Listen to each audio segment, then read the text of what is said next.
I think all this body count discourse is quite silly. I understand there are some studies that suggest that if a woman has a great deal of promiscuity in her early years, that her rates of divorce potentially are greater. He's right here. There is some evidence that seems to suggest that the more promiscuous a woman is in her early years, the greater likelihood of her divorcing. But then he goes on to conclude that caring about body count is silly when that doesn't seem to be the right inference. If these studies are true, body count would seem like the type of thing that is important to consider if one is concerned with having a flourishing long-term relationship. And as much as it hurts for people to hear this, people have the right to enforce standards and boundaries for who they're going to date or pursue for a long-term relationship. That aside, if you're a person watching this who has a high body count, man or woman, just know that while that may disqualify you from dating some people, it will not disqualify you from dating all people. It may be the case that some people won't care, and for some people who do care, they may feel that it's not enough in and of itself to disqualify a person. For example, some people might hear about a person's body count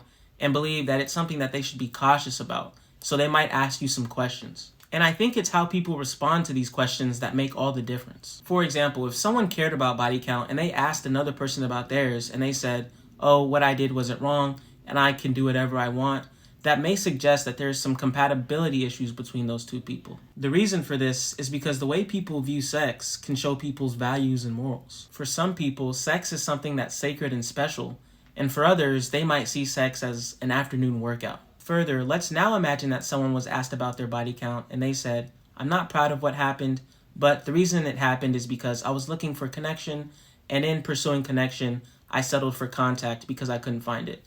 But now I understand that that's not the way to connection, and I want to change my future for the better."